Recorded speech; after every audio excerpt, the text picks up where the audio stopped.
What is going on, everyone? This is your host, Rafal Matuszewski, and today is going to be another compilation episode because the last few days that I've been kind of pondering topics of what I should be kind of going over and what people really need and kind of the things that I've been seeing a lot lately.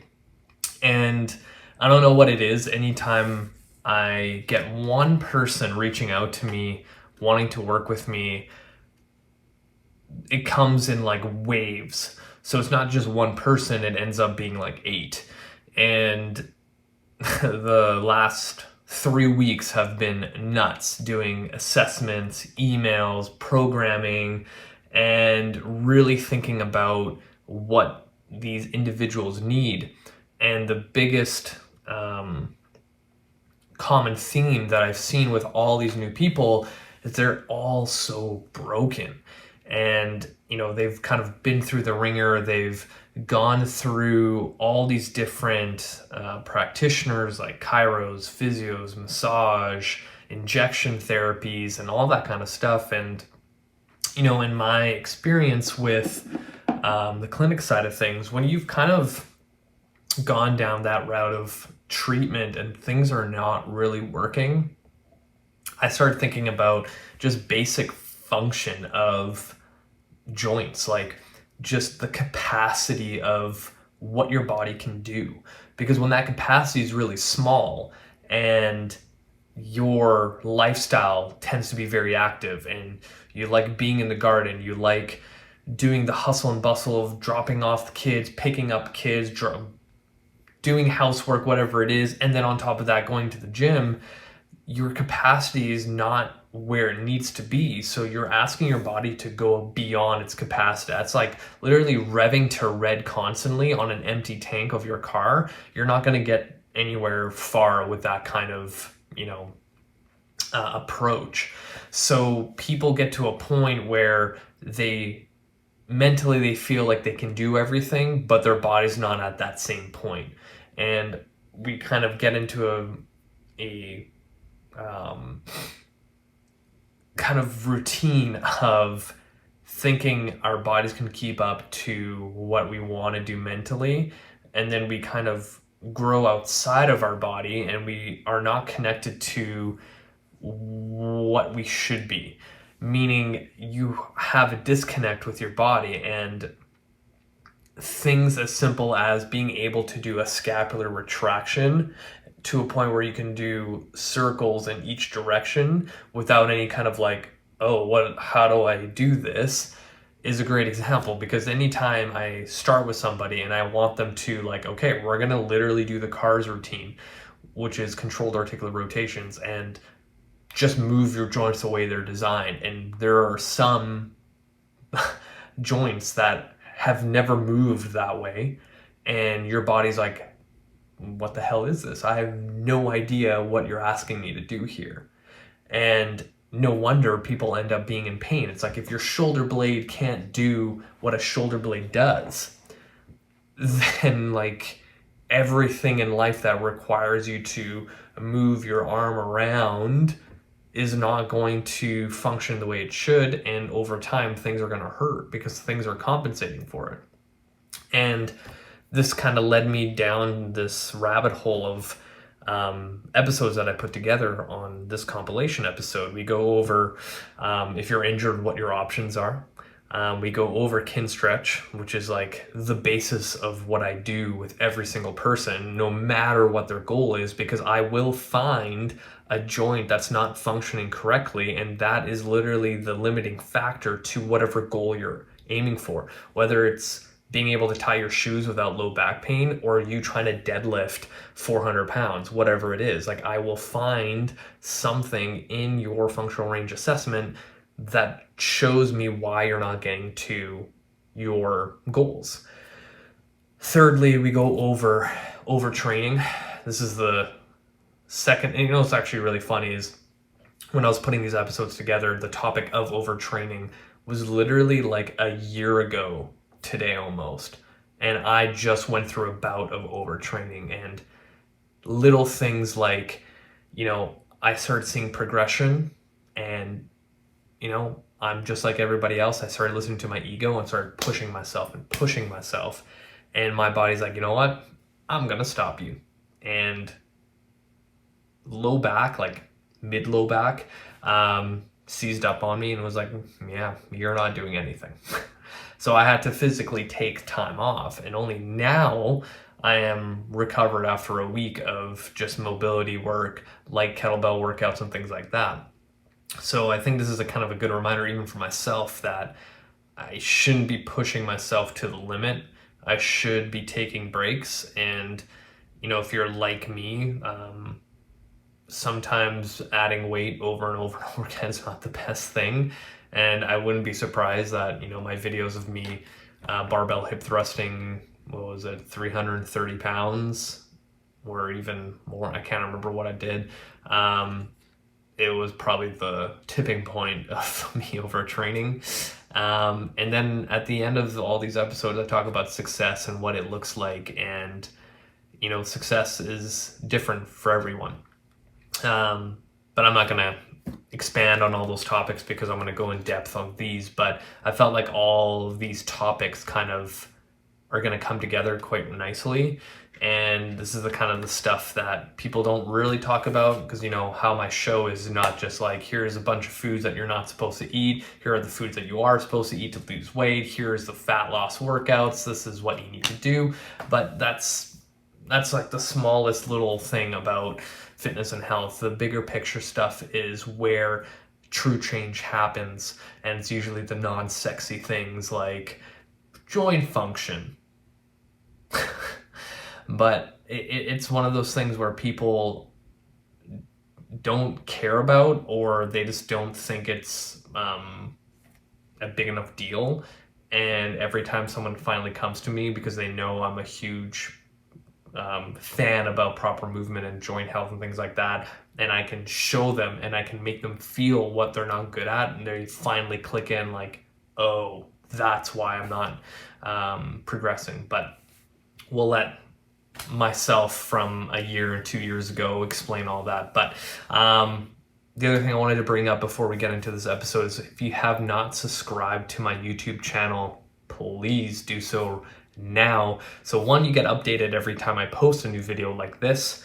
You get updated anytime I post a new exercise that I use for programming or whatever it is. And that's the other thing too, is like my YouTube page is like a huge resource for fitness and health. Like if you need a certain exercise, like if you need a tutorial, if you want me to do a tutorial, like more than happy to do so. Like I have, I think, close to 300 tutorials on exercises that I use all the time. I'm getting really close to 2,000 videos on my YouTube page. So 100% subscribe, like, leave a comment, like all those little things help my channel grow and reach more people and more.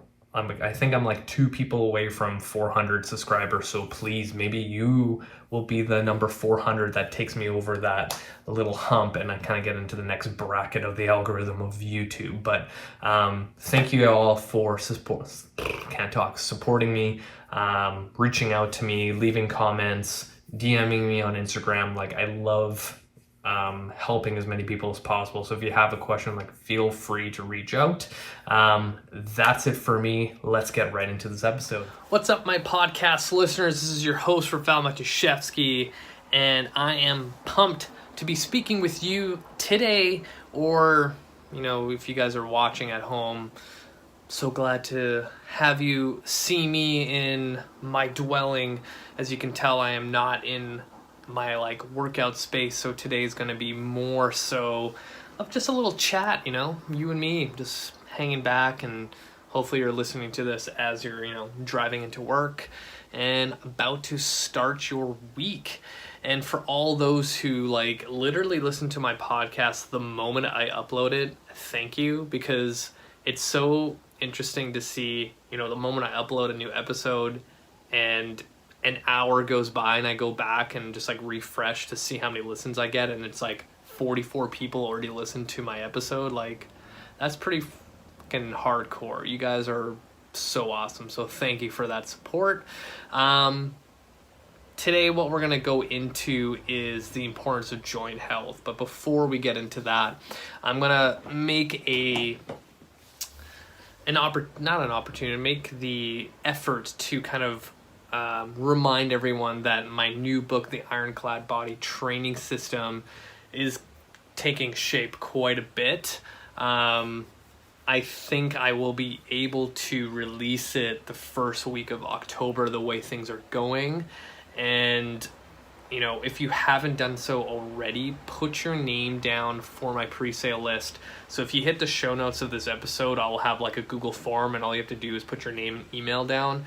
And basically, when my book is ready, you are going to be able to get it before anyone else. So before I even have my entire, you know, launch and pre-sale and all that, the people that put their names down are going to get it first. And I'm still working out the details, but most likely I will have a physical copy and also the ebook version.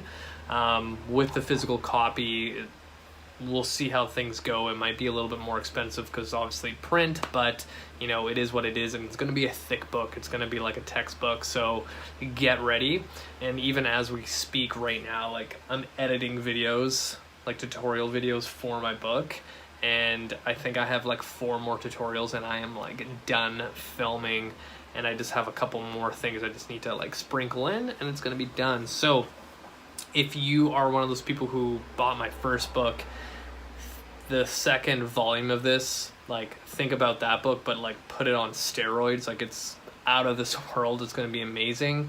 And there's a few surprises that I've added that I'm super excited about. So stay tuned, hit the show notes, and put your name down for that pre-sale list. It's going to be worth it. From there, we're going to chat about joint health. So a lot of the posts I've been putting up has been, you know, movement related, not so much weight loss related, or whatever it is. And I have this conversation a lot with people where it's like, great, you want to lose weight, you want to lose fat, awesome. But if this vessel of your body is not able to withstand the stresses of like fat loss workouts, you're not going to get really too far. You know, it's equivalent to like you deciding to race in a NASCAR race with a Honda Civic. You'll be able to go around the track, but you're not going to do well. You know what I mean? Like, imagine if you took the time to be like, I'm going to save up money and buy these tires, I'm going to buy this other stuff, I'm going to hire a pit crew and all this kind of crap, so you become, you know, more prepared in order to perform at something like a NASCAR race.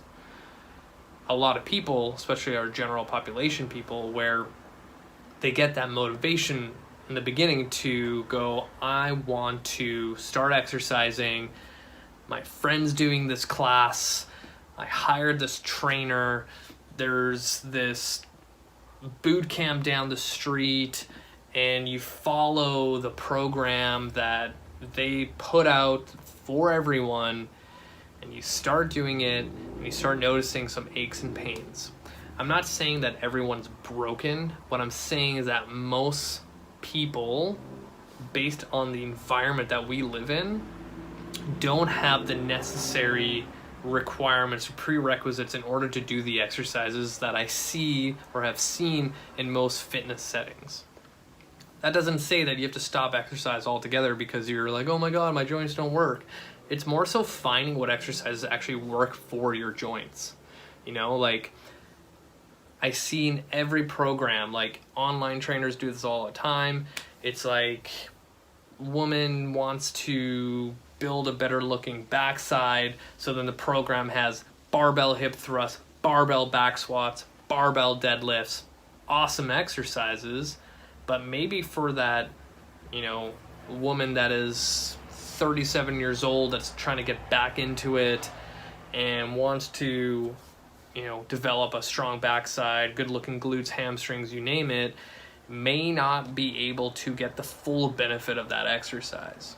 So one of the things that I've been doing recently, so for those who don't know, I've been recently certified in the functional range assessment, where it looks at, the body on the whole of what, capabilities do you have when it comes to movement. And when we go through the FRA, the functional range assessment, joint by joint, movement by movement, and it gives me a clear kind of guideline or metric of where you are. You may not have all the things necessary in your shoulder to do something like a back squat. And for those people who haven't been following me for a while, your shoulder has a lot to do with something like the back squat, right? So now imagine this person that I did the FRA for, and I figured out that their left shoulder and right hip are like at 20% of what a shoulder and hip can do. So now you take that 20% shoulder and 20% hip, and you put yourself in a back squat environment where you need a shoulder and hip to be functioning at 100%. So what happens? Faulty squat patterns, and a lot of times when a coach or trainer sees that the back squat doesn't look good and is like, gotta go lower, keep the chest up, just go lower, take a bigger breath, like go wider at the feet. Like sometimes those things work, but most of the time you're not going to change someone's anatomy right there and then, right? Sometimes what happens is that one, the person's progressed way too quickly to go do those things and they should be doing something else. And number two is like, no matter how much the coach yells to go lower, hips, like it could be bone on bone, they could be pinching, there's so many things. And I tell this to every single person that decides to do an FRA. Like, let's say they do a hip car, so hip controlled articular rotation at the very end of the FRA, and they literally can feel that their hip doesn't move the way it should. And then I go, okay, so out of 10 being like the best hip in the world, no issues, out of 10, where are we at with your hip? And a lot of times people are like 4, 5, and I'm like, okay, so we're at 4 out of 10. Your hip is at 40%. You're asking your hip to do 100% movements. Something's going to give eventually, right? Something's not going to be happy over time.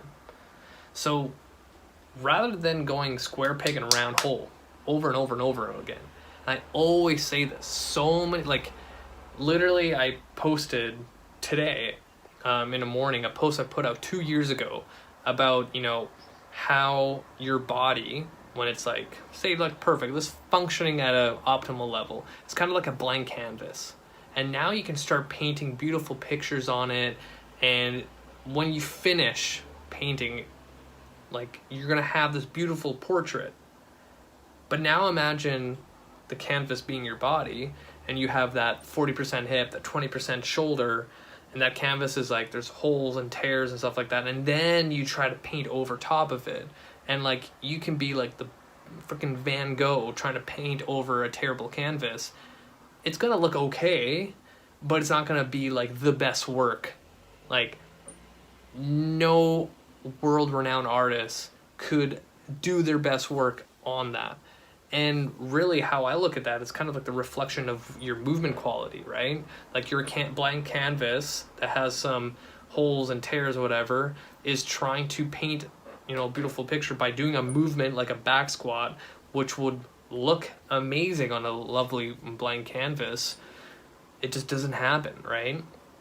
And a lot of times, like, even from a coaching perspective, when I'm, mentoring other coaches under me, it comes down to the shit test, right? Like, when you walk down the street and like something looks like shit, smells like shit, most likely it's shit. So you use the same rule when it comes to exercise. So when you look at someone doing a movement and you're just like, I don't know, something was weird there. Something doesn't look like it should. So most likely it's not good form. And in that case, you know, like, why bother pushing yourself into those positions where your body physically can't meet the demand? And that's where a lot of times people injure themselves, or something flares up, or something sore, and now they have to stay away from that exercise. Like, that is like the worst thing, is like, my knee hurts when I do fucking walking lunges, so I'm not going to do walking lunges anymore. And then eventually that becomes, now walking lunges and back squats hurt my knee, so I'm not going to do those two things. And that eventually turns into walking lunges, back squats, front squats, any kind of squats. Anytime I put my knee in this position, it always hurts. So I'm just going to like stop doing lower body stuff and just focus on this instead. And then you like never address the issue. Like, for some reason, when it comes to exercising, people will avoid things and not deal with it at all and do other things.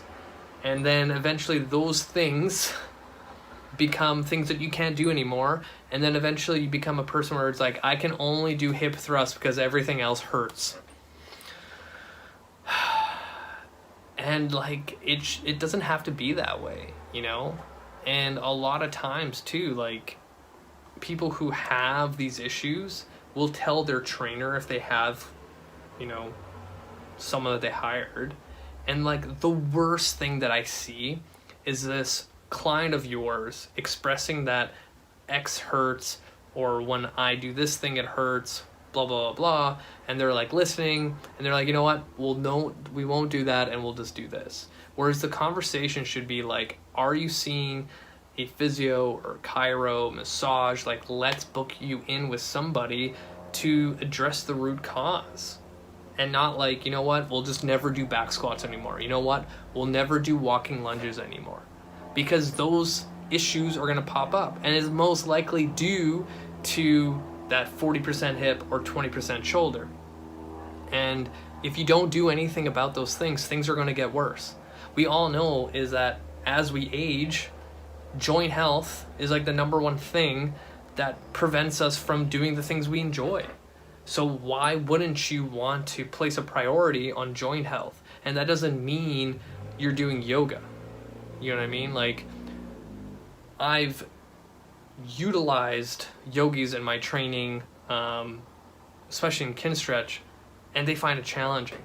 Which just goes to show, like, there's a lot to be done if someone's having trouble with, you know, a movement like, you know, you're in a 90-90 position and you're trying to lift your leg into abduction and all you get is cramps.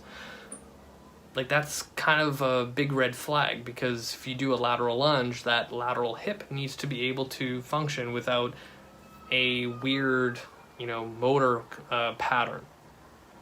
Kind of going off the path. But the key thing here to understand is that if your joint doesn't work as a joint, you know, should, then if you decide to do something like a back squat, walking lunges, bench press, whatever it is, bad shit is going to happen.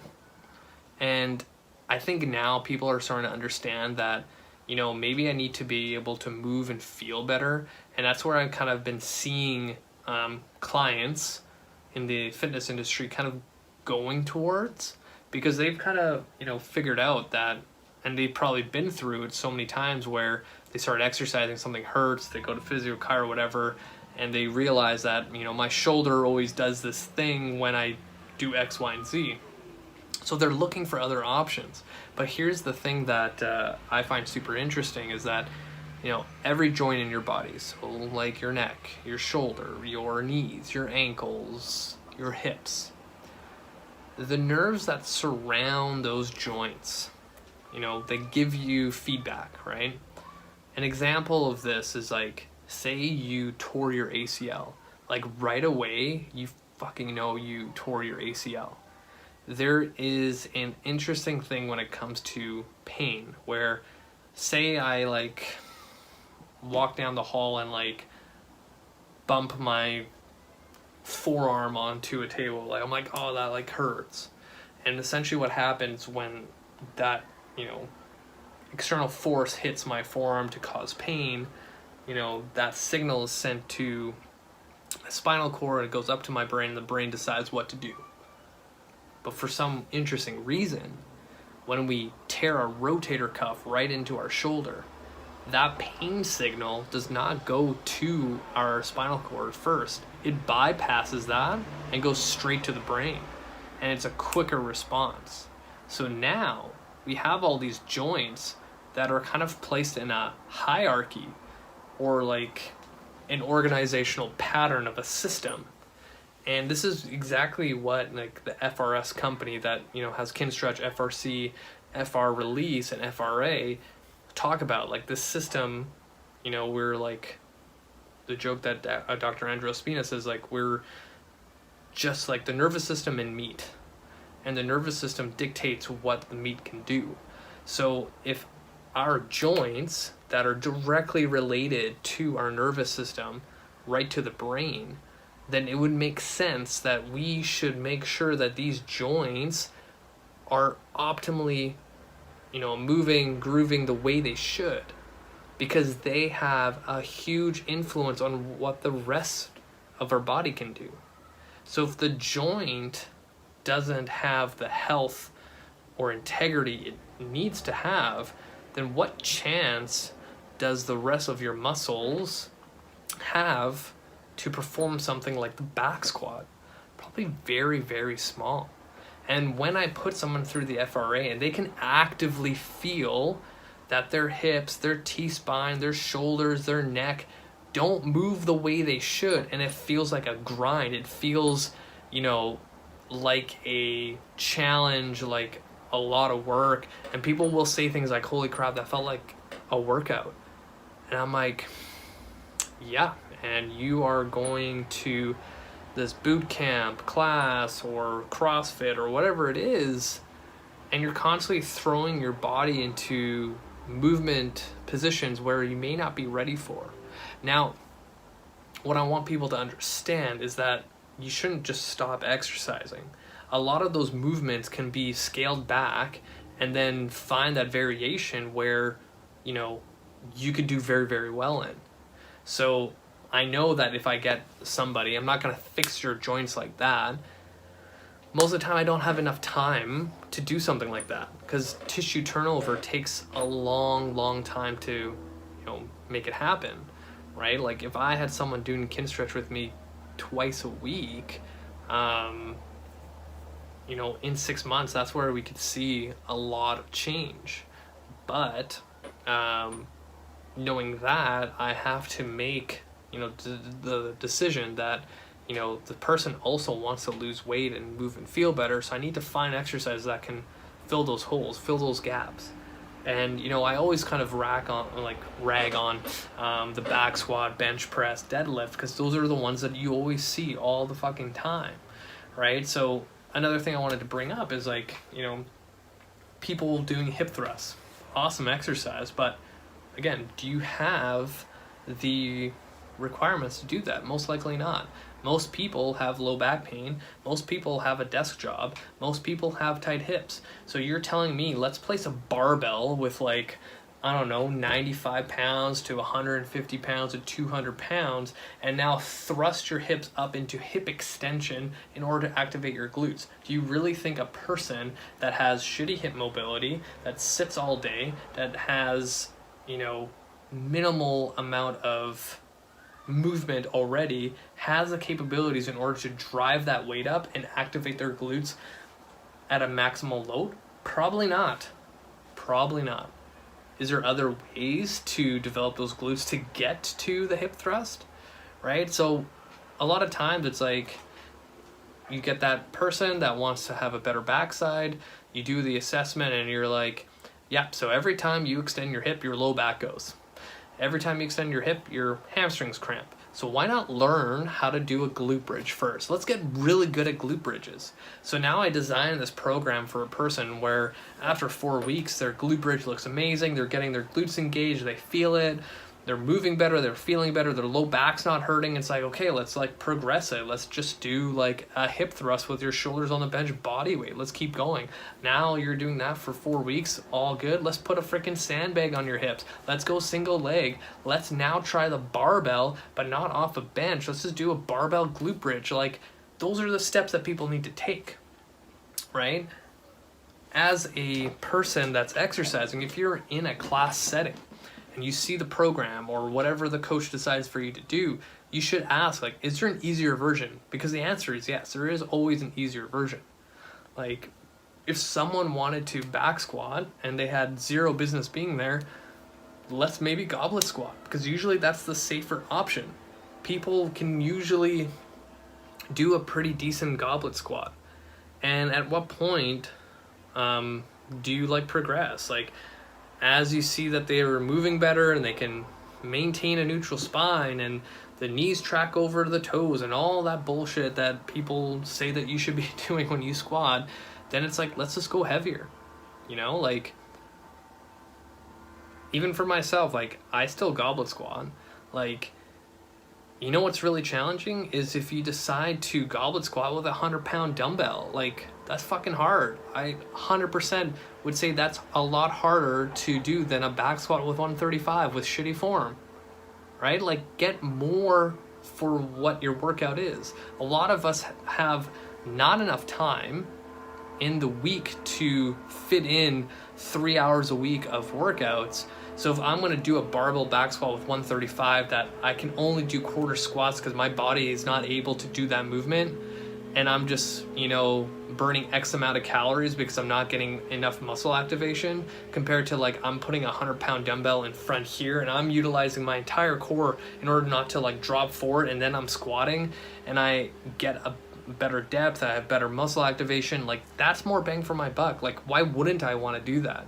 That's the same thing that I do with my clients, is like, I do a really thorough assessment. I know where you're at, so now let's utilize those exercises with what you have found in the assessment, so then you get the most bang for your buck, right? Like, I have never had a client in my career where they had to take off time because they were injured. You know what I mean? Like, now imagine, and I've brought this up on my show so many times, that if you were able to have more time in the gym per year, you'd want that. If you were able to train effectively more per year and continually progress yourself, you'd kind of want that approach, compared to like, I'm going to try my best to pick up whatever fitness class and then hope for the best, and if something hurts, I'll just stop, right? Like, I've never had that situation where someone had to stop. Again, like, I work with a lot more, you know, so-called broken people. Sometimes they have flare-ups and they need to take that time off. But then we get to a certain point where they start showing up a little bit more, they get that consistency, their rehab's in place, they're seeing treatment, whatever it is, and things start coming together. But for the most part, general population people, they need to follow the right amount of exercises that, you know, their body's able to do, and a lot of times they just don't know, right? Like, this is why I believe that people need to hire a credible trainer to give them those options, because it's going to be really hard for you to figure that shit out on your own. And, you know, like, even investing just like your local trainer that you've researched to do a thorough assessment and give you ideas of what you should and shouldn't do. Like, every trainer should be able to do that, but not a lot are, which is the sad thing. But essentially, what I would love to see is like someone doing an assessment and the trainer going, here's all the exercises you should be doing, these are the ones you should stay away from right now, and here's options down the road if you decide to hire me, or here's some homework things like that. Like, those are the services that people need, you know? Like, I know a lot of people want to be independent while training, but you still need some help on the way. It's kind of like if I decided to do my own plumbing, like, sure, I can go on YouTube and read articles and go on Reddit and all that bullshit, but eventually, like, I'm going to end up spending more time, like, failing and eventually just hiring someone to do it, because down the road a pipe is going to burst and I'll be like, well, fuck, I don't know how to deal with this. I'm going to just hire somebody, and I would save a lot of time. Long story short, joint health and integrity should be your number one priority, then consistency, then your patient, then you'll see success. This is how I relate everything to fat loss, because joint health trumps all. If you don't have joint health, you'll end up doing that yo-yo up and down cycle throughout the entire year, where you're training consistently, you have to stop. Training consistently, then you have to stop. So really, really think about that. If you need more help with this kind of stuff, like Kinstretch is where it's at. I would highly recommend you reach out to me to kind of get an idea. I literally have people that reach out to me to see if they can do an FRA or an assessment online, through Zoom. More than happy to do that with you to kind of give you some ideas.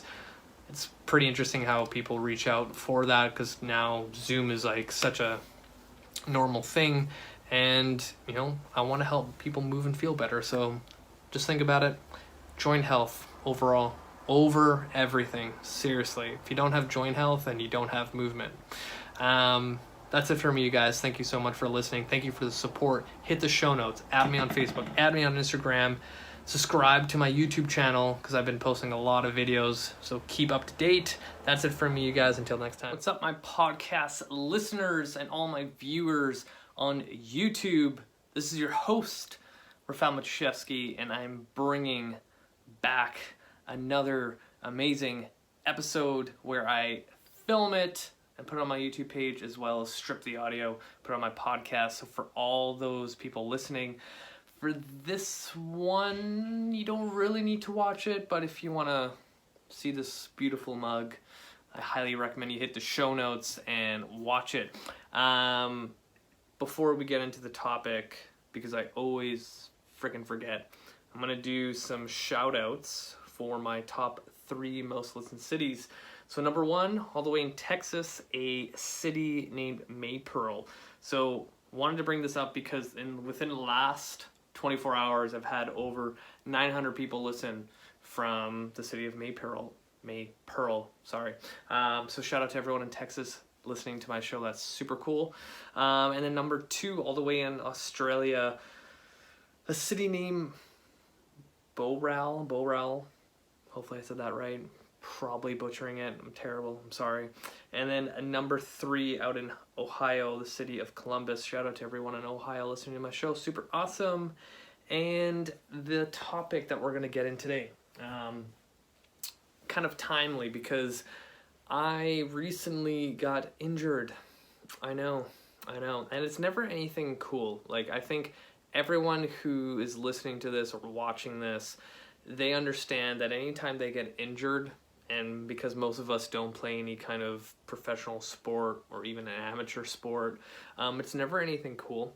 So this is going to sound stupid, but essentially I was carrying my bag for work along with my lunch and my big ass water bottle and another giant bag in my other arm, and trying to maneuver down in the garage, and I rotated pretty quickly and my whole back on the right side seized up, and I basically fell to the ground and looked like a fool. And that was Friday morning, and today is Sunday afternoon, and I'm still pretty fucked up. But what we're going to talk about in this episode is what you should do in these situations and what options you have, since I have quite the extensive background in rehab.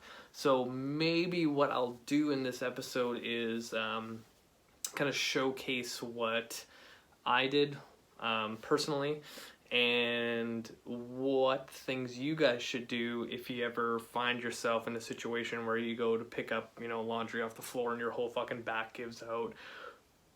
Or you roll your ankle hiking or walking on the sidewalk, or you pull your groin because you slipped on wet grass, or I don't know, but something.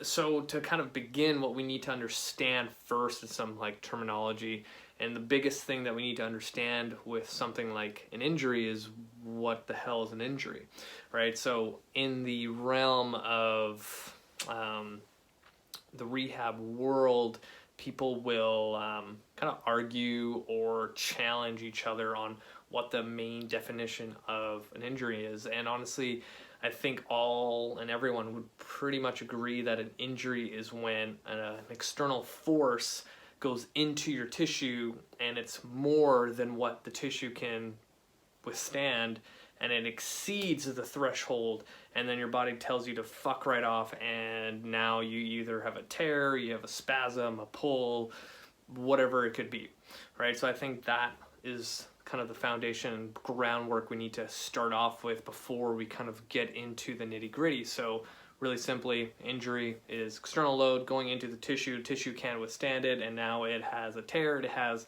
a pull, a strain, inflammation, and all that jazz. So to kind of start this off, I'll kind of go through my story of what happened and what I needed to do. So I've had this happen, a similar feeling, where one section, like if I had to be really specific, it's like right side, kind of where the rib cage starts, and it's one of those things like if you like poke it, it's not that sore unless you like really dig in there. That's where it is sore, but you know, like I can flex my entire spine, no problem, no pain. Rotation left to right sucks terribly. I can't really extend. You know, like when I got into work, thank God that I work with chiropractors, so I got treatment right off the bat. But it wasn't anything ribby, it's more so musculoskeletal, like muscle spasm, and like literally I can like feel that whole cross section of muscle tissue just kind of like grabbing, and it just won't fucking let go, and any kind of like sudden movements. And I think it's pretty deep because sometimes when I breathe or I rotate a little bit, like it'll catch and it'll take my breath away. Like it's super annoying. Like I can't even shoulder check in my car, just I don't have the rotation, and when I get there it's just game over.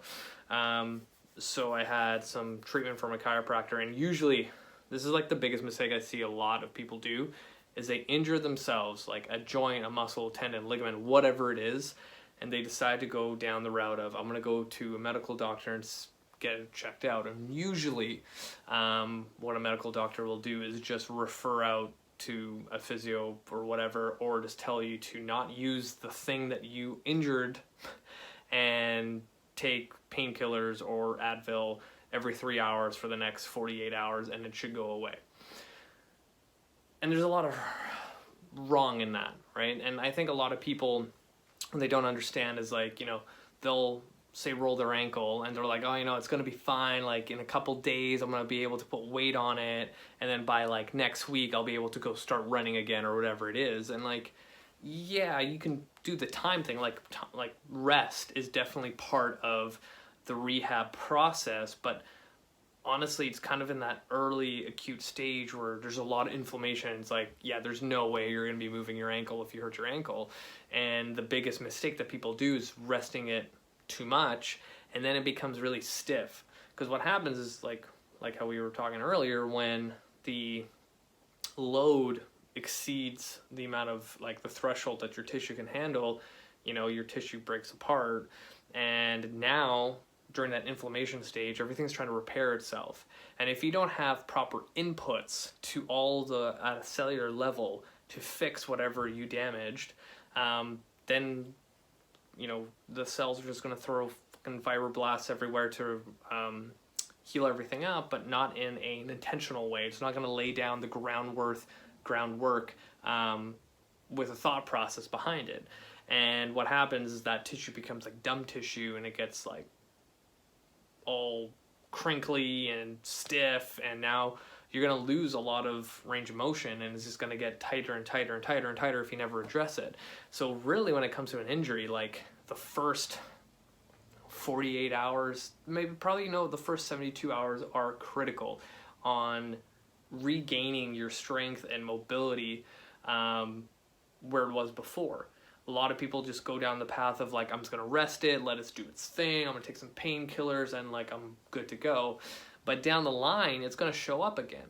And you know, another good example personally with mine, when I was in high school, I was skateboarding a lot. Like I did a lot of skateboarding, and my body took a toll. So if you think about the nature of the sport of skateboarding, if you were going off, you know, 10 sets of stairs and you're landing, like you're taking a lot of impact into your joints, so like knees and ankles big time take a huge beating. Both of my ankles are fucked, like fucked, to a point where like my right ankle, the talus bone actually sits forward a little bit. So when I say squat, I will feel that ankle like I'm kind of hitting a wall, like it's almost like a bone on bone thing. So what happens is like that talus that's sitting forward, it actually shifts my entire squatting mechanics. And that's why one of the reasons why I don't do back squats a lot. But I've like done as much as I can on the rehab side on my ankle. It's just, it won't get any better. It's bony anatomy now, right? And we've brought this up before, like you're limited to your anatomy. And you know, I've done all the mobility and rehab that I could with this ankle, but it's just not going to get better. And I even went down the path of getting a chiropractor to adjust it, and it is so stuck because over the years of me rolling my ankles, like the impact crushing my ankle on top, it's just adapted to that point, and everything's just so stiff, right? And that's the worst thing, is like creating cellular change at the tissue level where it's non-intentional and it's just going to do its thing, and now you're left with a stiff ankle. So when I squat now, knowing that I have that limitation, my body will naturally rotate my pelvis, and I almost like twist on the way down and back up. So now I have to play around with my stance if I were to squat, and I tend to just do more unilateral exercises. But anyway, that first 72 hours, you need to do a lot to make sure that you're healing properly. So I already kind of told you what I did, and the first thing, I got treatment right away. One, to like figure out what it is, you know, like who knows, I could have like slipped a disc at that area. I could have like, it could have been a lot worse, but it's honestly just a muscle spasm, and it's just gripping super, super hard. So I got some treatment by both of the chiropractors, and my mobility improved. So test and retest, that's the biggest thing that you need to do when it comes to any kind of rehab. So before treatment, test, after treatment, test, and see if there's a change. Sometimes it doesn't do anything, and you're like, fuck, I need to scrap that and move on. So that being said, there was a change, and I was like, okay, now I know what I need to do. Day 2, which was yesterday for me. This is kind of like a cool thing. Like, I look at injuries as also an opportunity and almost a blessing, because now you can, one, for me, I can better understand where my patients and clients come from when they're injured, but 2, implementing all the knowledge that I have into myself to see if it actually works, and I'm not, just to see if I'm not all full of shit, right? So my day 2, knowing what I know, thank God for my wife, who's in naturopathic medicine, that's going through a lot of physical medicine, understands how to maneuver bodies and stuff like that. And the fact that our coffee table right now is a portable chiro table, it worked out beautifully. So test and retest, because I already know what my pain triggers are for movement, which is me rotating to the right and rotating to the left, and extension. So tested, and then what we did was we did some instrument assisted soft tissue mobilization, which I'm super happy that I'm bringing this up, because I actually have a bunch of my stuff here. So one of the things that does help a lot when it comes to restricted movement, pain mitigation, or anything like that, one way of doing it is external loading, and tools is a great way to do it. And like, tools, I believe back in the 90s got really, really popular to save the hands of practitioners. A lot of times, you know, practitioners will use their thumbs or fingers and stuff like that, but then again, it's like, if you're seeing, I don't know, 10 patients a day if you're a chiro, or more if you're a massage therapist, and you're seeing like 6 a day, like that wreaks havoc on your hands. So whoever came up with Graston was like, oh, let's just make tools that can release fascia and all that other bullshit. So one of the things I use in the clinic are tools, and honestly they're kind of set up as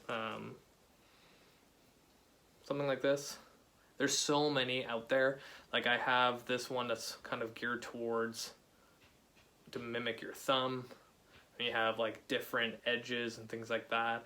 This fucking edge here sucks because it's super thin, can dig in there. And then you have other things for like bigger pieces of tissue, things like this. Again, all these tools, the instrument assisted tools, there's so many brands out there, and they all say they're better than their competitors because of whatever thing that they've created. And honestly, like, it comes down to preference to the practitioner of like, is this going to help my practice? Is this going to help my patient, whatever it is? But honestly, they all kind of do the same thing. So when it comes to injuries, that's something that you should look out for. Again, people always ask me, can I buy these things? You can, but if you don't understand your anatomy or, you know, pain mechanisms and things like that, like, you're just going to do more damage than good. And I even remember having this conversation with a patient where I was doing this on the patient. They felt better, their movement got better. After a couple of days, like, pain was gone. Like, again, it's not a magical thing. It was also coupled with other things. But they asked me, like, oh, can I buy this? And I'm like, yeah, but it might not be a good idea. And they were like, oh, okay. Maybe 2 weeks go by, same patient comes back in the waiting room, and I noticed that left arm was all purple, like from the shoulder down to the elbow. Went over, I'm like, so, you got yourself a kit of tools there? And he's like, yeah, I went a little bit overboard. And I'm like, you think? So that is the trouble with all these kind of instruments that you can buy online now. Like, I've seen them advertised on Instagram, especially really popular in the CrossFit community, but people will overdo it. Like, there's something called like overtreatment, just like overtraining, which all CrossFitters get into. There's the same rule applies for overtreatment. So you don't want to overload it. You know, like a 2-hour massage is not better than a 1-hour massage if your nervous system can't adapt to it or your tissues can't adapt to it. You know what I mean? It's like the least amount of load or external stimulus that you need to have change from. You know what I mean? So started with that, with my back. Got blood flow in there, and essentially what it does is, like, as you slide back and forth, there's friction between the skin and the fascial layer underneath. As you're blading back and forth, you're creating heat and blood flow to the area. And now we have friction and slide a little bit between the skin and the fascia that might be all bunched up and, you know, tight in air quotes. And that allows a little bit more movement. Again, more blood flow to the area, more white blood cells, things like that. Things are repairing. So that was my first kind of attack. My second one was implementing my functional release methods that I learned when I took my upper body extremity course almost a year ago today with Dr. Michael Shivers, and figuring out distinguishing between mechanical tension, neurological tension. That's a whole nother topic that we could do like a full hour to 2 hours of me talking about it. But you can actually see my certification for that right now. What that means is with FR release, it's more intentional, and we're putting, again, that external stimulus into the tissue to influence change of all those little muscle cells that are responsible for rebuilding the tissue.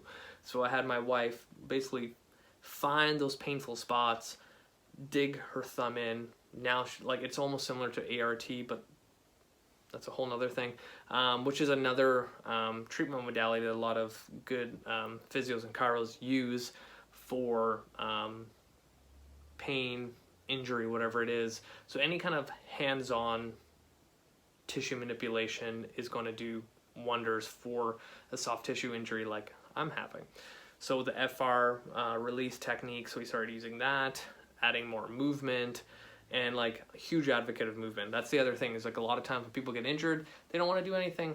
They just rest it. But now you're stiffening things up. So knowing what painful patterns I had, I'm going to try to add in my rotation, pain-free, of course, and again, throwing in extension patterns. So the next thing I did, because if we're looking at a muscle spasm, and I know that a lot of stuff comes down to fascia and tissue. We did a lot of cupping. So I, in the clinic, use quite a bit of cups.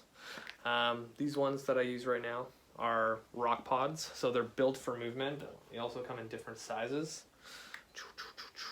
Right? So we put a bunch on my back and added cat cows and T-spine rotations with those on. And, you know, when we tested after, all those pathways of left-right rotation, right rotation, and extension all improved. So we're on the right track. So the big thing with cupping, if you look at the nature of it, it's literally a suction cup.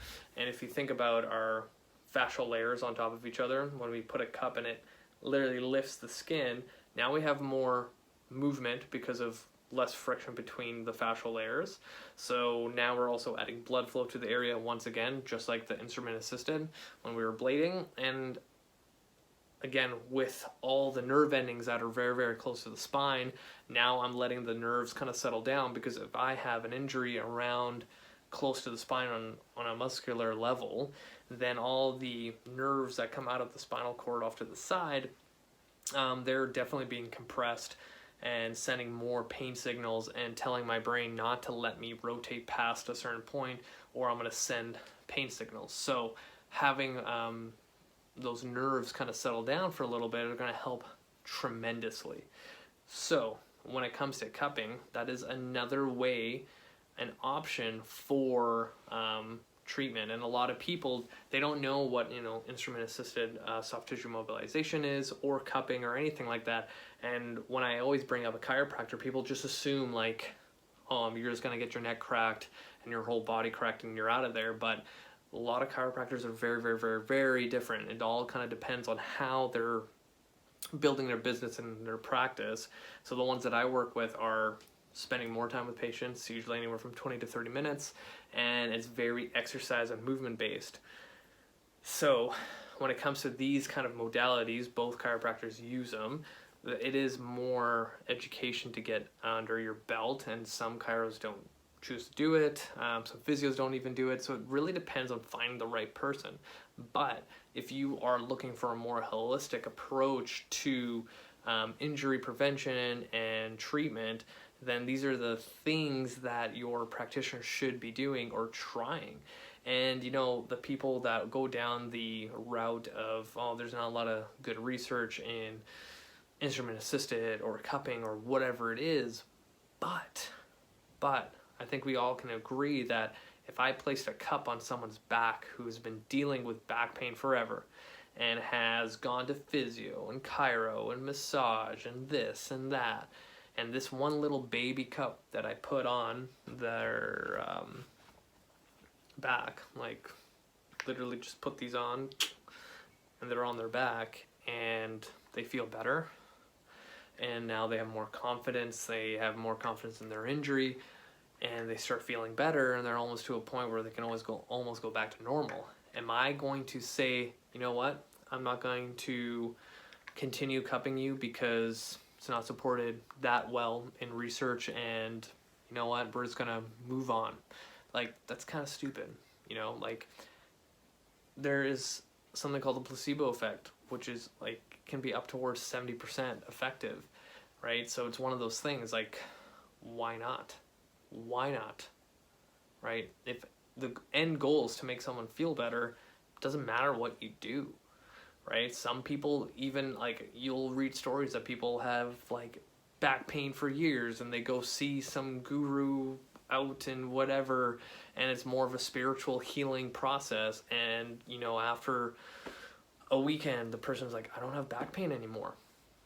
Like, are you going to tell that person, it's like, no, that's not supported by research, you actually do have back pain? Like, come on, right? So it really, really depends. But there are other options out there, and that's the thing that a lot of people don't understand. Like, you know, they'll go to one practitioner, physio or chiro, whatever it is, they don't have that great of an experience. They're like, yeah, I went to physio and they made me take a band and do this thing for my shoulder, and it's not really getting better. It's just like in any industry, like, you're gonna have shitty chiros and physios out there that are not that great, right? Is just move on and find somebody else that's gonna get the job done, right? So today's my day 3 right now. So I've already showed you the 2 things that I did, and I could have done more, but we went back to our point where there's such thing as like overstimulation of treatment. So today what I'm going to do is actually tape my back with rock tape. And like going back to my cups, there's so many different cups on the market once again. And just like the instruments that I showed you that I use, there are so many different brands of cups. There's glass cups with like a little gun that will suction out. There is the glass fire cups where you put literally fire into the cup and then you put it onto someone's back or whatever injured area and you suck it right off. There are silicone cups that slide, so the ones that I use stay on stationary, and then we would add movement. So, I'm a huge advocate of the FRC system. So, I'll put cups on people's rotator cuff, and now let's do shoulder cars from that position. Like, that's money. And same thing, like, can you buy these online? Hell yeah, you can go on Amazon, buy a cup set if you really wanted to. Should you? Probably not. It goes back down to like, do you really know your anatomy well? Do you know if you're gonna put a cup near your neck, if you're not gonna hit like some sort of artery that's gonna, get sucked up and it's gonna cut oxygen to your brain, you're gonna pass out? Do you know enough about that? Probably not. But funny enough, when I got certified in cups through the Rock Tape company, we're all sitting at our desks, super excited to get started, and they're like, okay, so you can open up your cup set. And then as everyone's like tearing, opening up to like play around with them, they were like, okay, wait, before everyone like gets all excited, whatever you do not put a cup on your neck. And everyone's like laughing, like, what?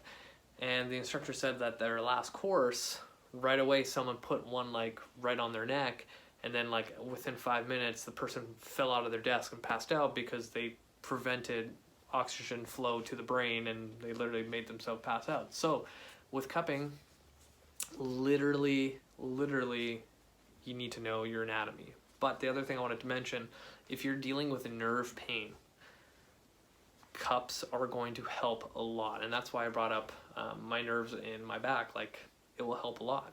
So if you are dealing with nerve pain, that's something to understand, is that nerves absolutely hate compression. They hate being tight and being pulled or anything like that. So an example is people with sciatic pain, where they get that rushing, shooting pain down their leg, is usually because of the muscles surrounding the sciatic nerve in the hip. When those get super tight, they kind of compress against the nerve, and the nerve will tell you to fuck right off and do something about it. So a lot of times when you cup the long sciatic nerve or any kind of brachial plexus nerve that goes down your arm, and you're dealing with shooting pain, like, it does help quite a bit. I've seen it in practice a lot, and it does wonders. So if you're dealing with nerve pain, opt to try cupping. It's going to help a lot. The next thing. So today, day 3, I'm going to try to, again, add movement today. I'm going to try to do like a cars routine and some low-level pails in rotation and extension to help influence the tissue change. And then I'm going to tape myself with rock tape. So rock tape is essentially a better version of kinesiology tape. I've played with both. I just prefer rock tape. I feel like the adhesive inside is a little higher quality. So essentially what rock tape does is, again, that kind of lifting effect that cups do. So if I have a slap of tape on tissue, it's going to lift the skin, and the tape is super flexible. So if I decide to like move, it's going to move along with my skin. So if I add movement with my tape, it's again moving all those fascial layers that might be compressed and tight around the injury. So it's going to help promote the healing process a little bit better. You're getting more blood flow, and it's also kind of stopping that pain cycle. So if you know the pain gate theory at all, if you don't, search it up, but essentially in that area where I'm injured right now, there's constant feedback going through my spinal cord to my brain that, hey, this area is injured, and then the brain sends a signal back to prevent movement from there to protect myself. So slapping a piece of tape can either slow down that process or even stop it. So now when I decide to like work on my rotation, I might be able to get a little bit further and influence a little bit more change intentionally, and improve the tissue quality around it with just tape. But there is a huge placebo effect, and like we were talking before, 70%. It can be up towards 70%. And how I explain rock tape to patients in the clinic is like, you know, that ability, like not the ability, that moment you like, say you're walking in your house and you smoke your elbow in the corner of whatever wall, corner of your table, and you do this with your hand really quick, and you're like, ah, and like this, you're not doing anything. But for some reason, we like need to like baby our injury and like hold it to make ourselves feel better, but we're not doing anything at a cellular level to like stop pain or anything. Like it just feels good to have something on there. So same concept with this tape, like putting a piece of tape on top of your injury, it kind of gives you that supportive feel, and you feel like, oh, okay, I'm not like complete garbage today. Like I'll be able to like move around and do my thing if I have this tape on, right? So it kind of gives that sense of confidence if you're dealing with an injury. And I'm hoping that today this is going to be my saving grace when I get done with this thing, it's going to help a lot. The other thing that I have not got into is a whole topic of acupuncture. And, you know, my wife can do acupuncture. There's two types. One is traditional Chinese acupuncture, where they kind of just stay on top of the skin and go along meridian points. The other style is kind of like IMS, dry needling, where they go right into the muscle belly and really F you up, which works great. And everyone reacts to it a little bit differently. I personally don't get the best relief, I would say, from acupuncture. It's more so like my nervous system goes like the best way to describe it is if I decided to like deadlift my 1 rep max every single day and then run a marathon on top of it, like I just feel toast. Like I'm just drained because like it's overload, overstimulation for my nervous system. But I've done it multiple times in the past. It does help, but I just rather feel like myself. If I'm like, okay, now I'm going to go back to work and train clients and do my thing, I rather kind of be all there and have the capacity to do it. Whereas like getting an adjustment from a chiro to help with the joints between where the injured areas to have a little bit more motion and movement, that helps a lot. But that's another route that people need to look at, is getting dry needling done. If you're in the States, it really depends from state to state, because I know in the state of New York, unless they changed it recently, I don't know, I don't follow the physiotherapy world out there, they don't allow dry needling. But then if you go to California, I think they allow you to do needling and things like that. So it really depends on where you are. Here in British Columbia, Vancouver, physiotherapists are allowed to needle. Out in Ontario, chiropractors are allowed to do acupuncture, but here in BC they're not. So it all kind of depends on where you're at. So there's a lot of options, like I feel bad that, I get a lot of messages through Instagram. People are like, hey, I've been dealing with this injury. I've seen a physio. They weren't that great. What else should I do? And I'm like, I started asking questions. It's just, people just don't know. People just don't know there are other options out there that can help a lot. There's some people that don't even know that, for example, there's pelvic floor physios out there to help with anything below the belt for both men and women, right? And I get a lot of questions about like, oh, I get low back pain when I do front planks, and it's been 6 months since I had my kid, and I'm like, have you seen a pelvic floor physio? And they're like, what the hell is that? And I'm like, we need to educate, and this stuff is super, super, super important, because we all will have a point in our life where we will take our kid out of the car seat and our whole back just fucks up the whole fucking day for you, and you are gritting your teeth trying to move all day and you don't know what to do. So if you guys have any questions about your injury, what options are there, who you should go see, physio, chiro, RMT, fucking osteopathic practitioner, whoever, like, feel free to reach out. I have a lot of experience. I've been working in a clinic the last 3 years with all these different types of practitioners, and I've learned a lot. And movement is my passion. Movement is part of this whole equation on rehab, so feel free to reach out. That's it for me. Hit the show notes, add me on Facebook, add me on Instagram.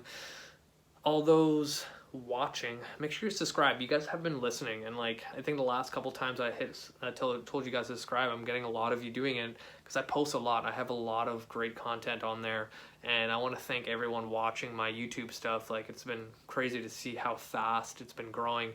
You guys are amazing. Maybe one day I'll actually put the effort to like do what all the other YouTubers do with all the little buttons and shit that pop up on the screen that no one even fucking cares about, but it looks cool. So maybe one day I will do that. Who knows? But that's it for me, you guys. Thank you so much, and be awesome. You guys are awesome. Fucking kill it. All right, see ya. What's up, my podcast listeners? This is your host, Rafał Maciejewski, and it's been a while since I posted a new video, vlog, podcast, whatever you want to call it, because I've been off for a week, and I still have like 2 more days off from work and the hustle and all that, and it got me thinking on my trip of what I should, come back to, and I have like a lot of ideas and things that I want to, bring up in this podcast episode, and one of them is actually like taking time off of training. So there is this whole thing called overtraining, and I have experienced that many times, and I physically had to learn the hard way to get through it, and a lot of it was injury, pulling things, getting sore in areas where you're not supposed to. And it's kind of like our body's natural way of like, telling us to slow down. And this only happens when you get to like a certain point of training, like training frequency. And, I'm trying to think the last time where I kind of felt overtrained, and it was probably at least maybe 5 months ago. And literally was like, and I think a lot of people have this experience too, where, when in the clinic setting especially, is like when people come into the clinic and they're like, oh, I've like pulled my back. And then, we ask like, well, what happened? And they're like, I bent over to grab my kid and my entire back went out. And, that's not overtraining, but it kind of is, and let me explain why.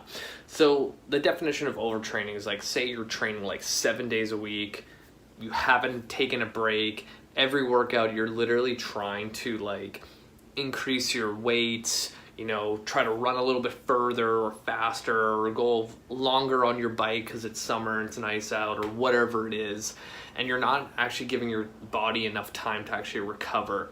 And a lot of those people, like those gym goers or even trainers that literally train every single day, and it's just part of their life, and you realize that you go an entire year of training nonstop, and something will go that will stop you.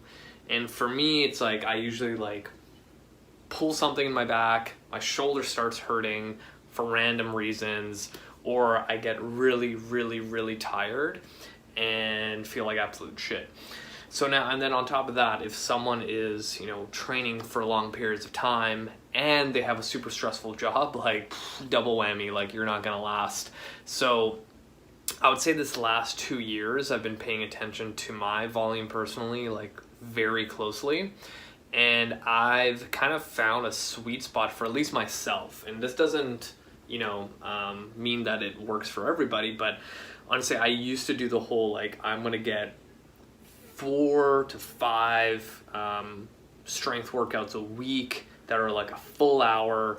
I'm gonna do like some sprint intervals on my off days. I'm gonna do some mobility training and what have not, or what have you, whatever that fucking saying is. But and I would always get to a point where I'm constantly pushing myself, and then something would go, and it started happening pretty often, like probably at least 4 times a year. And I'm like, hey, don't like this. And I'm like, okay, I'm kind of used to the whole idea of constantly, training every single day. And how can I implement that, routine in my life where I don't get injured? So I had created this new routine ever since COVID happened, where, especially in the beginning when COVID kind of shut everything down, I was in a position where I was working like non-fucking stop to ensure that my business would survive, like my brick and mortar business of the gym and the clinic. So I was spending a lot of time on my computer, changing everything online and just going to the facility every single day. And like it was like nonstop. And I was like, okay, well, I don't have full hours. So I started doing like 20 to 30 minute workouts. And I was like, you know what, I'm going to like switch to like kettlebell stuff. Cause like if I can't do it at work, like I'll come home or like before work starts, let's get a quick like kettlebell workout in.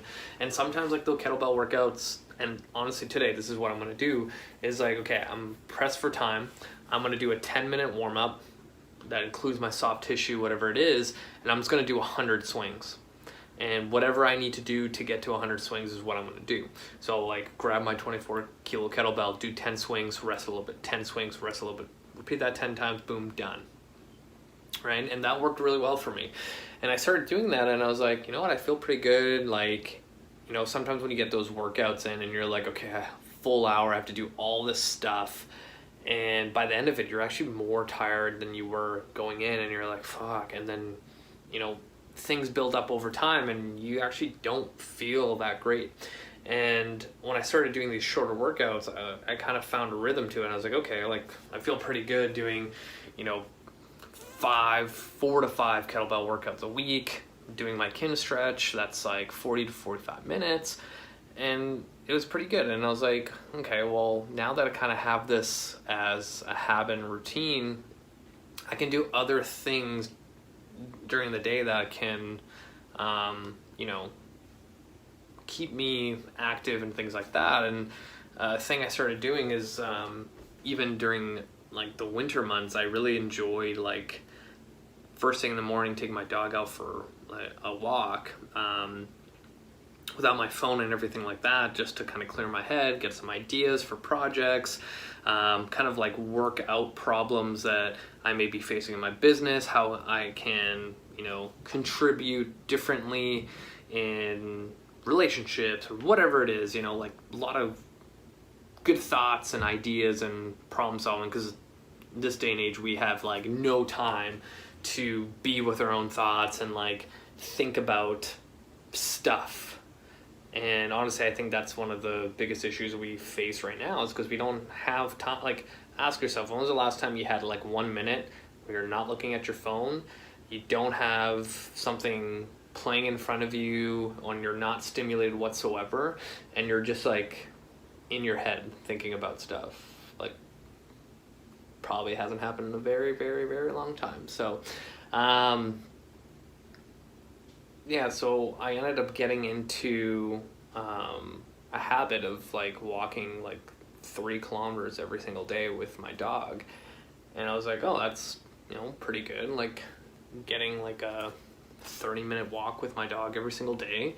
And then the other nice thing is like I have a spin bike at home, and, if I need to throw in like an extra 20 minutes on the spin bike, I can do intervals, I can do a recovery thing, and that's kind of been my routine. So like literally my week consists of like 4 20 to 30 minute workouts with a kettlebell, or like literally like one of my days is because like, I like deadlifting ever since I posted maybe again 5 months ago, just to see, because I haven't deadlifted forever. Maybe video, I had a video I posted 5 months ago of the trap bar deadlift, and I did 285 I think for a couple reps, and I was like, oh, like, I haven't deadlifted in 2 years. That's a pretty good strength to hold on to, and all I've been doing is like 20 to 30 minute workouts and walking. So I was like, you know what, it would be kind of cool to get back into deadlifting. And the last 12 weeks, I literally have 1 day a week where I just do the trap bar deadlift. I literally do like 6 sets of 2 or 3 reps, and I, you know, have my percentages for it and do my warm up, and it's like a 20-minute workout, and that's it. And then I do 2 Kinstretch workouts for myself, and then that's it. Like that has been working for me. So with overtraining, when I used to do that a lot, my body would physically tell me to stop. And things like pulling my back would happen, and it's like my body's way of telling me, like, you need to slow down. And if you don't slow down, I'm going to physically force you to slow down. And that is like literally the worst feeling, because it's like you have this small little like tweak and you're like, the rest of my body feels good, but I physically can't do what I used to do because of this stupid little thing. And, you know, when it comes to just patients coming in, like I was mentioning earlier about, you know, oh, I reached down to go grab something and, you know, I pulled my back.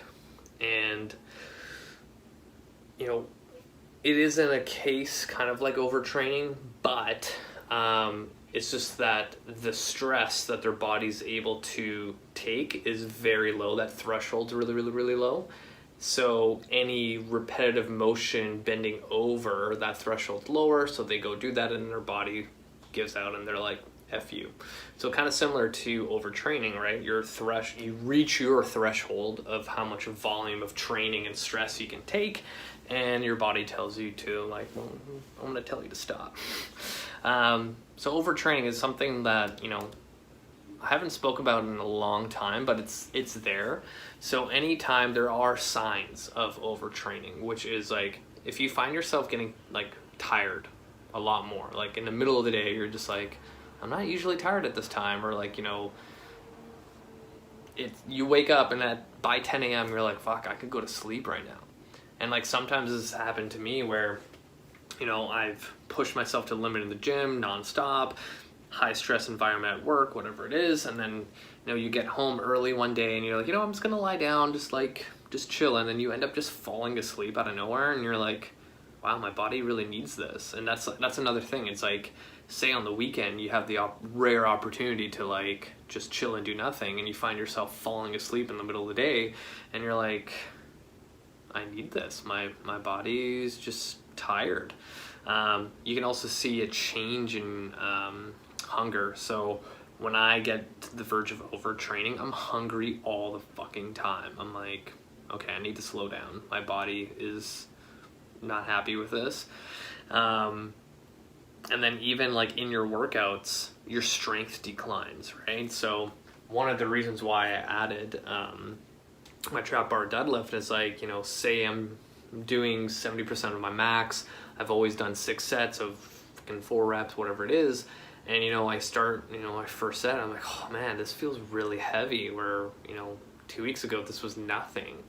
So like even those little things of like you feeling you can't push yourself, or like, you know, say you're doing a spin class and, you know, you're on your Peloton and you do the same workout every week, and you find yourself at one point feeling like, oh, this workout really kicked my ass for some reason. Like that's another sign of overtraining. Or say you're doing your run, you're doing the same, I don't know, 5-kilometer loop around your neighborhood, and you're like, man, that like kicked my ass and I was like 6 minutes slower than I usually am. Like another sign of overtraining. Like these are the things you need to look at. And the nice thing is like, I physically will plan my time off of the gym, and sometimes that's what you need, right? Because if you really think about it, like every time you work out, you're placing a stress on your body, and you're hoping that, you know, your sleep is good, your nutrition is good, you're able to take on all the stresses of life and recover from it, and on top of that, recover from a workout in order to get stronger and adapt. And sometimes we just can't recover as fast, and you accumulate all this stress over time, and then your body's like, no. So sometimes plan breaks is a good thing. Like, you know, guaranteed when I get back into the gym this week and like actually start pushing, like going back to my deadlift. Like I remember last week when I finished my last deadlift workout, like I was at my heaviest. I think I was at probably like 85% of my max, and like by that last set I was like, wow, I'm fucking tired and done. Like that's enough. Yeah, like getting to that point and then having this week off, going back into the gym this week, it's probably going to be freaking killer. Like I'll have a lot of stored energy that I can just burn off, and I've been eating more than I usually am, and that's going to help me kind of push into my next set of workouts, which I'm super excited about. But a lot of people who don't plan breaks when they train nonstop, you're going to be forced, right? So you're better off like, looking at your year. And again, this one of the things that I've learned in my career is like plan your entire year out, like not only your training, but also like other aspects of your life. And I always do this with my employees, my contractors, whoever it is, to learn to crush goals throughout the year. So I kind of have these like 5 categories, and I'm going to be all over this podcast episode, by the way, because I have like a lot of ideas. So anyway, every October I plan my entire year like coming up, and I have these 5 categories. One, it's physical goals, personal goals, professional goals, financial goals, and spiritual goals. And then within those 5, I'll have like 3 main ones that I want to hit for the year. And in there, as I plan out the year, like throughout the year, I'll have like about 2 weeks where I'll take time off of training completely.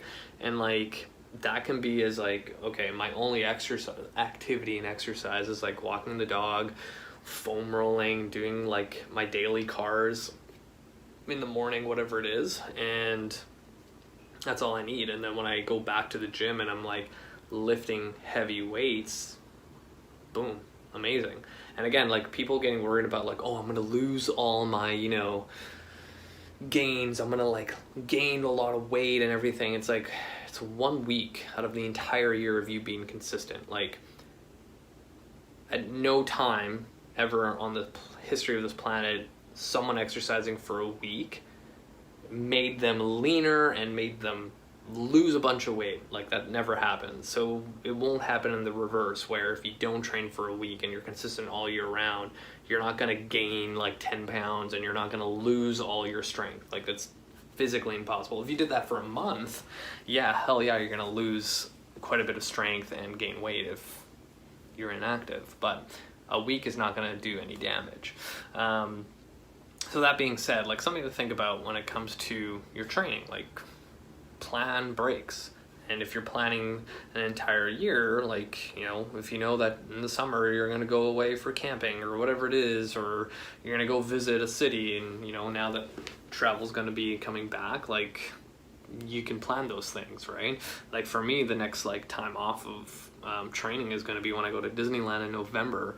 But again, like my activity is going to be walking all the fucking time, and it might not sound like a lot, but last time when I went to Disney, like we were there from open till close. So literally either at 7 a.m. or 8 a.m. until fucking midnight, walking nonstop. And I think we averaged about 10 kilometers every single day walking. Like that's quite a bit, and I wouldn't have the time or energy to get any other training in. So that's kind of like my time off from training. And when I came back, same thing. I was like, oh fuck yeah, I feel good. So overtraining, one thing. The other thing I wanted to bring up is like people that are not training consistently every single day of the week, and they're like the 2 to 3 times a week of weight training, whatever it is, and then you take time off. Again, it's not going to kill you to take that time off, but you kind of want to stay active. Like you don't want to just sit around and drink and eat nonstop. You want to find something active. So if you're on a trip somewhere, like I don't know, you go to fucking Hawaii, like go for a hike, like go do something, go swimming, go whatever, just stay active. Try not to fall into that whole idea of like, oh, I'm just gonna sit my ass on the beach and drink nonstop. Like move a little bit, move. Like even if it's like you're at a resort in Mexico and you wake up early for some reason because you're still on freaking your time to wake up for work, like walk around the resort a couple times, go grab a cup of coffee, and then boom, whenever it's time to drink, start drinking, whatever, who cares? But it takes time to like train on vacation. It took me a long time to kind of get there, but I think it's like as my, I guess, career kind of fell in line a little bit easier for myself and I was in full control of my schedule, when it came to vacation time, I was like, yeah, I should get a workout in or two. But again, it took a long time and everyone's a little bit different, but that's a whole nother story. The other topic I wanted to get into is, and I brought this up once, I believe, on my show where I talked about like the power of Kinstretch. And, ever since I got my functional range assessment certification, I've been having a lot of people reach out to me online, in person, to get that done and start doing Kinstretch, because the last, I guess, year I've been posting a lot about true mobility training, true flexibility, and learning what that actually means and how to maintain long-lasting joint health and long-lasting flexibility.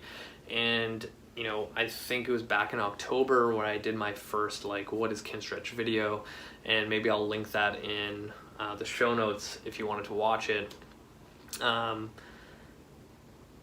So the big thing that I've been seeing is that people want to move and feel better more than anything right now. Like before I was always getting a lot of people where they're like, oh, I just want to like lose weight and like I just want to start training and lifting heavy and whatever it is, and that's all great and good, but like sometimes you need to focus and prioritize your mobility and joint health. And I think more than ever right now, people are just broken. People are sore, people are stiff from sitting all day, especially since COVID started with everyone working from home. People don't have proper setups for their desks. People are working out of their beds for like 3 hours until moving onto the couch because like they don't even have an office space or whatever it was, or like maybe they did have an office space before, but then they had kids and a dog and like fucking an iguana in the corner or whatever it is, a fish tank, and kind of just took over your space, and you're literally kind of all over the place when it comes to for work. But I think the big thing now that I see in this industry is people want their joints to feel better, because they have figured out that if I can't move my shoulder like this without pain, why am I going to the gym and like doing an upper body workout and things hurting and I have to stop and I can only do lower body? It's not the best. So when people go through the FRA, which is an abbreviation for the functional range assessment with me, people start asking a lot of questions like, okay, with all this information, like, what do you do with it? Like, how does a Kinstretch workout and work and differ from like yoga and any other stretching routine? And really, like, I look at it as the gold standard. Like everything that the FRC, FRS, Kinstretch, whatever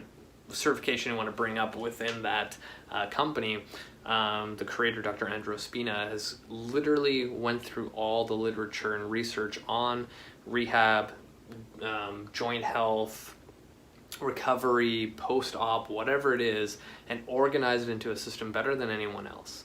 And at its core, when you look at what a muscle cell does in your body, essentially, in a Kinstretch setting, FRC setting, FR setting, whatever it is, you want to influence your tissue to become more resilient. And how you do that is by sending external inputs into the cellular level. So me doing a pails and rails contraction or a hover or an isometric contraction or whatever thing that I decide to do in my Kinstretch class, for example, communicates at a cellular level. So I send an isometric contraction through my hip because I need more hip external rotation. I send this signal to the cells responsible for stuff in the hip, and they get that information. and I've built an opportunity for myself to lay down more resilient tissue. And this is how I kind of explain it to anyone new to Kinstretch, that every day we have a new set of muscle cells waiting for information from you. So we have a couple options. We can wake up, have that opportunity, decide to go sit in our car for an hour, drive to our office, sit down for 8 hours, and then go back into our car and fight off traffic for another hour and sit down, and then go to our dinner table, sit for an hour, and then go onto the couch and sit for a couple hours watching whatever show, you know, Loki, which is amazing, by the way, and then go back to sleep. So that entire day we've been influencing at a cellular level that, hey, all you need to do is be really efficient at keeping me in a seated position. And your muscle cells go, okay, let's lay down some tissue and kind of neurological and mechanical tightness to keep you there. Or I can get into a 90-90 position with my hips, influence at a cellular level to stay loose and more limber, whatever term you want to use, and then challenge that new acquired range by doing active range liftoffs, hovers, any other implement you can think of from that whole FRS system. And that's how you literally will keep new acquired range. Like, you have an opportunity every single day to influence your tissue quality, right? So, you know, that lame saying, if you don't use it, you lose it, holds very, very, very true. And like, everybody understands that. Yeah, when I don't exercise and move, everything feels stiff and tight.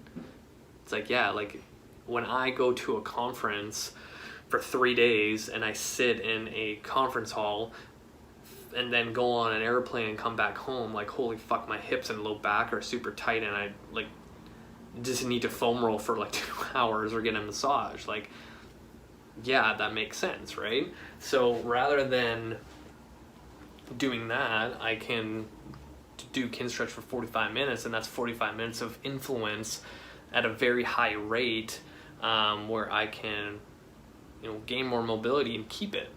And kind of the difference too, when people ask, well, what's the difference with yoga? Yoga, you get flexible in a linear path. So say I am doing Warrior 2 and I do Warrior 2 the same every single class, I get really efficient at Warrior 2. But say with my arms being out and I want to rotate this way, I'm not allowed to do that because that's not how a Warrior 2 looks like. So Kinstretch will make you mobile and strong in multiple different planes of motion. Like, I want more hip external rotation, but I can achieve that in like 100 different ways depending on how I position my body, right? And then on top of that, getting into a stretch position for hip external rotation, I can add an active component. A lot of yoga is very passive if you're holding a pose for X amount of time and then you move on. I'm not bashing yoga, it's a different training mechanism, but when it comes to protecting you from injury, Kinstretch and its principles is your best bet. So an example is, say I had a baseball pitcher and they tore their rotator cuff in a shoulder abducted position with external rotation. It's in my best interest to get that athlete, patient, in the position that they got injured in and make them as strong as fucking possible in there. So, you know, say they tore their rotator cuff and their, you know, active range is like far back there. Because when you see baseball pitchers, like, they can externally rotate their shoulder like no tomorrow. So say their range is here. Now I got to get them back to where they were. So now I need to get them stronger in all these positions until they get back to this position here where they can actually throw. So that's one example. Another example is, say you have, and I use this all the time explaining Kinstretch, say you have someone that's a soccer player and they're on the field, but it rained the night before and game's first thing in the morning and the grass is super wet and you're playing the game and you go to cut and your whole foot slides on the grass because it's super wet and you pull a groin. But how do I prevent something like that?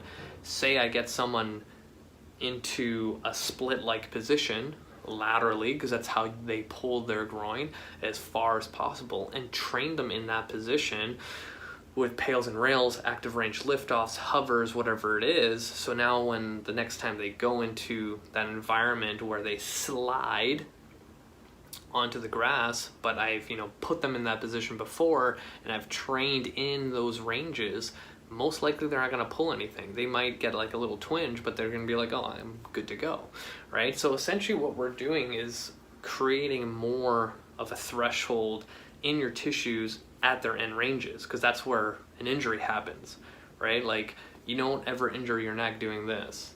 It's going to be here at one point and then like going too far, right? So if you look at a definition of what an injury is when enough of an external force enters the tissue and the tissue can't handle that external force and then something breaks, right? So, me doing this to my arm won't break the bones in my forearm because the force, like, I'm used to that amount of force.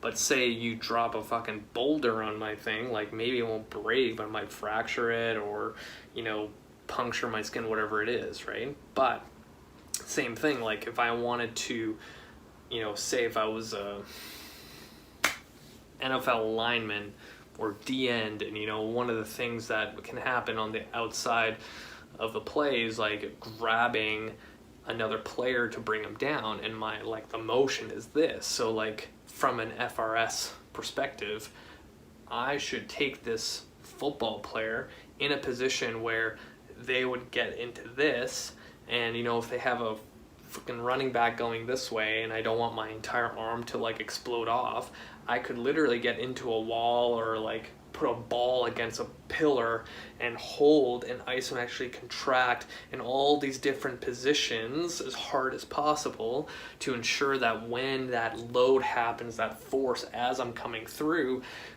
my arm's okay, right? So like you're literally bulletproofing your body for any kind of external load that may happen. And this is the beauty of Kinstretch, is that there's so many variable movements that our body does, and because we're all one unit, we can play along with that anatomy and become more resilient. So that's kind of a long-winded answer of like what I explain to people, because when I do a elevator pitch, it's like it's stretching on steroids, but really what it is, it's like you're bulletproofing your body for anything. And I think now a lot of people want to feel better rather than like, I want to get as strong as possible and lose weight, right? Like those are the byproducts of training properly, right? But I think now a lot of people just want to move and feel better from what I've been seeing, what I've been hearing. So I think I'm going to end it there, because I have a lot that I can talk about, and we're already at 33 minutes, and I think people, toleration for long videos is kind of around this point in time. But thanks for watching, thanks for listening. Hit the show notes, add me on Facebook, add me on Instagram, and give me a 5-star review on my podcast. If you're listening on iTunes, Spotify, Stitcher Radio, SoundCloud, whatever it is, make sure you leave a review. Subscribe to my YouTube channel. You guys have been listening again, so thank you. So hit the show notes and subscribe to my YouTube channel so you get a notification anytime I upload something new.